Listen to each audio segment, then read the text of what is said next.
Hey everybody, and welcome to Christian Crossfire. I am Matthew Doc Truman. Alongside me tonight is David Snell. The regular fellas, they're out doing whatever they're doing, but they're not going to be on tonight. So I thought this would be the best opportunity to get to know one of the members that you see here every week, and that's David Snell. That's why I'm titling this, Who is David Snell? We're going to talk to David and kind of get to know David a little bit, and that way, everybody, when we study these Bibles or these chapters in the Bible or the Bible doctrines, you guys will understand who David is. So, David, how are you tonight? Well, Matt, I have a lot to be thankful for. God, he's an awesome God, a waymaker, a dad of the dad, mom, you name it. He's all those things to a lot of us. And I wouldn't be here because my parents taught me about the Lord, my grandmother, other people that really invested in my life. And so I wouldn't be sitting here today if it would have been for those individuals. There's probably many more I couldn't name right now, but they really invested in my life. They saw something special in my life. So I'll give them gratitude on that for sure. So let's start at the beginning. So where are you from? Talk about a little bit about where you're from, your family, and all that. Well, I'm from Cleveland, Ohio. I was born and raised here in Cleveland. My family originally came from New Orleans. Go figure that out. Nice. And which I didn't know until, my mother was good about ancestry history a little bit, right. So I kind of picked that up a little bit. So a lot of the family members came in up north because jobs were plentiful, here in Ohio. Right. Yeah, a lot of folks did. Yeah, and that's how I landed up here. That's why I was born here. Cleveland, Ohio. So, mom, dad, you have any brothers or sisters, or? I'm the only kid in town. Oh, nice, nice. Yeah. Is mom and dad still around, or they went on to be with the Lord? No, they were called be in God's bosom, my friend. Yeah. I lost my dad 13 years ago. My mother 6 years ago this year. And in all honesty, I thank God that they did their assignment, which they raised me right. And I remember my mother used to ask me, including my grandmother, would I be old enough to see, me growing up as a man, and I said, you will. And they always said, how do you know that? Because I know that you want the best for me. I knew that you sent me off to, Christian school in Southern Ohio for education, right? So this is the reason I feel that they live as long as they did to make sure that I will be all right. And not only that, the man that I am today. Right. So, yeah. So, yeah, that's the title that I put on it. Who is David Snell? So when did you first hear about God and Jesus, and when did you get into that? You know what? I'm glad you mentioned that, Matthew. Even though my mother played a big part, taught me about the Lord. And also my grandmother, my mother's mom. And you know what's interesting? You know how it is, even though it was embedded in you, I kind of got away from it for a little while. You know how it is. Yep. You're in the teenage years. You just want to do your own thing. But I have two people that really reminded me how important it is to have the Lord in your life. Number one, a school teacher. Number two, the director of the school in Southern Ohio. What was the school, if you can say? And it was Sunny Haven Christian School. where was it at? It was in Plain City, Ohio. Okay. That's about 150 miles from Cleveland. Wow. They're not no longer in business, but they're How under. did you end up down there? Your folks just found this school and sent you down there? Yeah, by different inquiries on it. Okay. Yeah. So they felt it was the right thing to do. And so they felt it was the right place for me to go. And I'm glad they did that.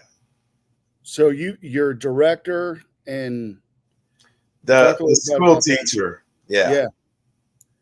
So how did that lead Oh, you? when they asked me, said, Dave, do you have a relationship with the Lord? And I didn't understand what they meant. So I started praying and started kind of put two and two together. And I said, Lord, I really want to get to know you. I really want to please you. And I want to make sure I want to be a good representation of him. So that was that decision. When I got a little older, I realized how important that really is. Very important. And so I thank God, if it wouldn't have been those individuals and plus my parents and everybody else, I wouldn't be here. I would not be here. It would have been a sure enough struggle. And so, yeah, the Lord really convicted my heart that day. Say, yeah, gotta have that relationship. That's why I'm so passionate about what I say, because I do a lot of videos about that on Facebook. Yeah. So when you get out of school and you come back to Cleveland, is that where yeah, you always lived at? age 21, and I knew parents were doing all right, grandmother, all those things. I knew I had to come back home because I know it's going to be a day that I will have to step up to oversee them too, which Right. I'm glad I did. Okay. So you took care of mom and dad before they Yeah, passed yeah, away. and grandmother too. Wow. That's Yeah. awesome. So what do you do now? Well, fast forward, I work one of the best companies in the world, Parker Hannifin. They've been around since 1904. Yeah, we got locations, 170 locations around the country and in the world. I think we cover 53 countries around the world. So Wow. I've been there almost 30 years, and God has really showed my hand, brother. That's awesome. Show my hand. And go ahead. Yeah. What do you do in the church? Because we go out to all the Bible, the Christian Crossfire folks. Oh, okay. Well, I'm the church keeper. I'm the person that opens the church doors Sunday morning. Nice. I'm the first one. Nobody would trust me with the keys to church. Right. That's about me. Nothing but me. They trust David, but they wouldn't trust. Yeah. But anyway, So the pastor, he trusted me enough to do that. And I make sure all the lights are on, make sure whether it's the heat or AC. I usually just case around the building, make sure everything is secure, you know, and so I'm part of the security detail now. The Oh, nice. pastor has started up because things is getting really, it's getting really hot out there. So Yeah, we gotta. My goal is just be the protector that's awesome. for our That congregation. is that can be a burden, but it can also be a blessing because it's good to have you around, have folks able to keep everything safe, especially nowadays. But it can be a burden because there's a lot on your shoulders. Yeah, You got a yeah. lot of folks to protect. I have a friend of mine, a friend and his family is a security specialist, and he trains, different people for whether it's churches, companies, but his biggest market is in churches, basically. Good. So, yeah. So to wrap it up, we'll just keep it short. You shared a story about before we got on here about a young man that came into the church. Do you mind sharing that with the folks watching tonight? Yeah. About how you're reaching out to folks and how and maybe wrap it up with telling people that that's pretty much our mission is to share the good news, right? Yeah. So there's a young guy that came to your church. You shared a little bit. I'll let you go from there. Well, when I went in and, opened the doors of the church and, I'd make sure everything was good to go. And when I was coming back, I saw this young man. I said, sir, can I help you? And so I can tell that he is troubled, and I introduced myself and he introduced himself to me and we started, talking. And I asked him, what's going on? Where you live? He don't live far from the church. I said, oh, okay. And I asked him, say, hey, is there something else that I can help you with, or the pastor? And he said, the only thing that jumped at me, he said, I want to change. That really got my attention. That really, I can feel his spirit was so heavy. Man. And I truly believe if I didn't interact the way I did with this young man, ain't no telling where it went. So he showed up there at the He church. did. So he's And, reaching out. He's really needing something. oh my Lord. And then I told him, I said, Pastor will be in 8:30 normally. And you want to speak further, you more than welcome. And I introduced him to the pastor, and he went to the office and they started talking. That was during the revival season. The last one was Sunday. So that was during that time frame. It happened in the morning. So yeah. And he's been back, or I was really hoping I'd see him today, but I didn't see him. But it's not to say that he'll be back, but I truly believe he will be back. And I truly believe that after he gave up his life to the Lord, I believe God is going to do something great in this young man's life. I believe that. I believe that. And go ahead. Oh, I was just carry on. The reason I share this story, we have to pay attention. People surround us, Yeah. The Lord really convicted my heart last Sunday morning.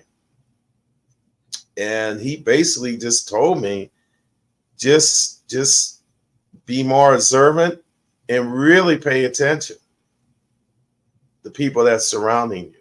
Yeah.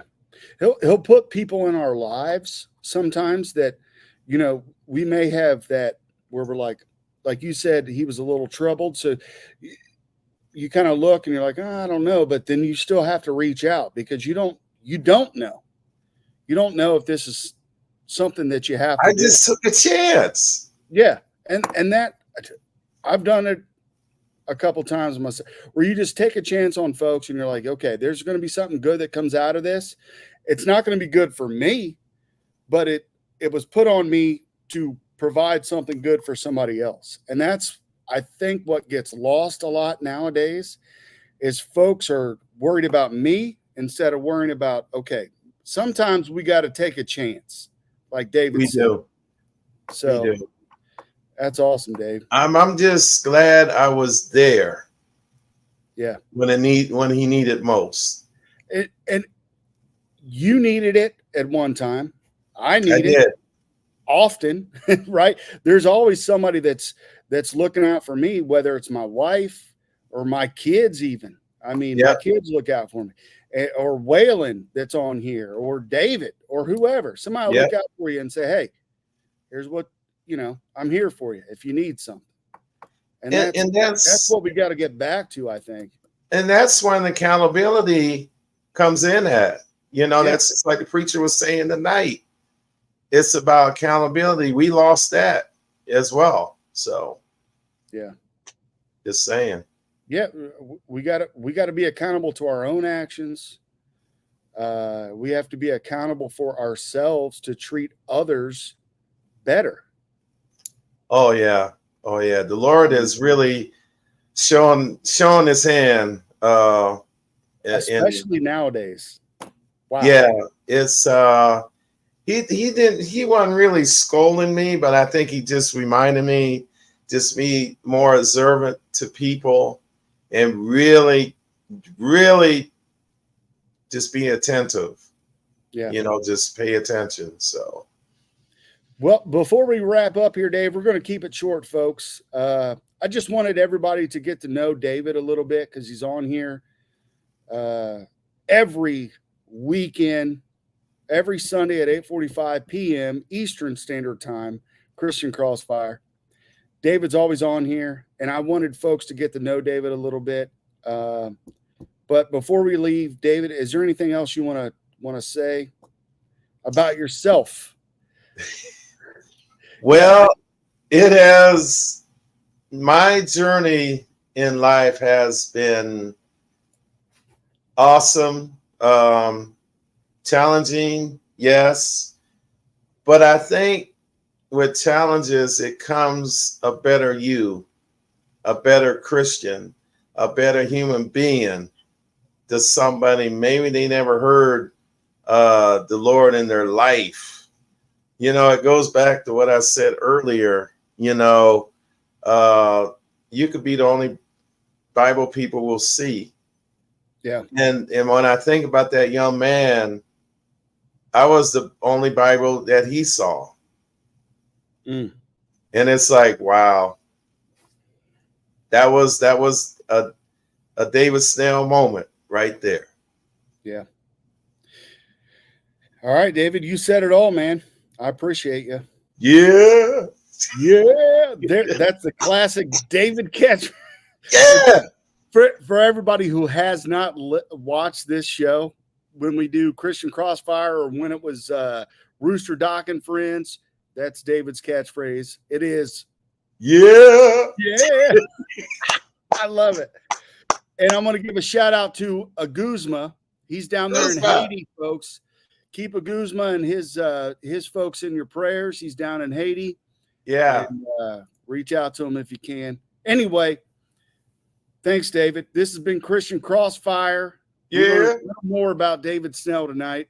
And we'll be back next week with our continued study on Romans. We're going to do chapter 12 in Romans. I studied for it tonight, but the folks had, they didn't tell me.